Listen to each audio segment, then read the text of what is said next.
Namaskar. Welcome to Conversations with Rakesh. Here's today's question from Jorhat, Assam.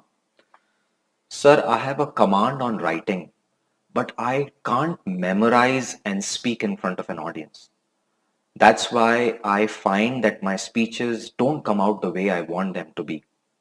And how do I memorize? How do I resolve this problem that I have in front of my audiences? I think many of us feel that our ability to memorize is a sign of great talent. And it is true in our Indian education system because the entire education system is built on memorizing and vomiting at an exam, and somebody gives us marks. So we feel that if somebody has good memory power, they're very talented. But I think in public speaking, that's not true. Public speaking is about connecting with audiences, speaking something that makes sense, and changing their view on a topic or making them learn something. So, in that, your ability to memorize is not a very big part of the impact. Some people do get impressed, but those some people are very, very few. If you look at how public speaking and the way you speak in front of audiences, and if you calculate, let's say, all the parameters that impact the audience, there are more than 50 parameters. Maybe your ability to memorize could be one of them, though I did not find it in my research. And I'll give you some examples. If you look at all the world's famous speeches, you will find that the speaker is reading from a script. They are keeping the script like this and they're reading it. Now, when you read it, you have to sacrifice eye contact, maybe a little bit of facial expressions, but your words are so powerfully written that people are listening to them. So, what I encourage you to do, my dear listener from Jorhat, Assam, is first of all, I think it's a problem that you have with yourself where you are expecting that your ability to memorize is very important for you to impress your audiences.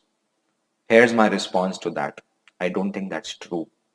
People may be impressed for a short period of time because of your memory skills, but after a point, they don't really care about that.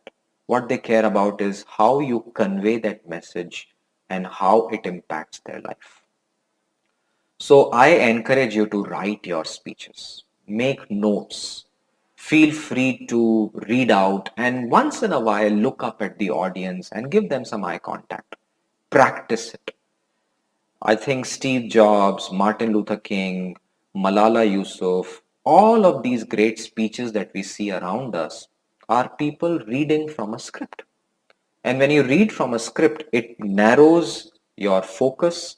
Your script takes time to evolve, so you really know what word to write on that and what words to remove. And there are scientific ways to measure the impact of these words.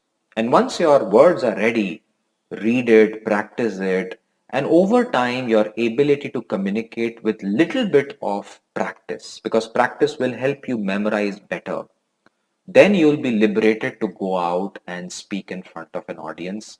And then your journey of impressing them also starts.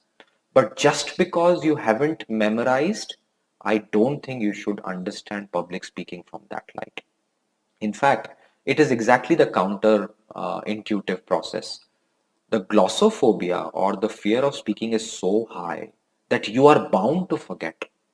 And if you have memorized your speech and if you don't have your notes, it's a disaster. It's like jumping out of a plane without a parachute. So my sincere request is take your speech, write it down, feel free to take it with you, read it out if you feel very nervous, because the audience will still get it if you deliver it right and if your words are right. And over time, see if you can look up a little bit, give some eye contact and facial expressions to your audience and become better at it. So liberate yourself. Good memorizing skills doesn't translate to good public speaking skills. And you are entitled to write your words and read them out because that is more important to your audiences.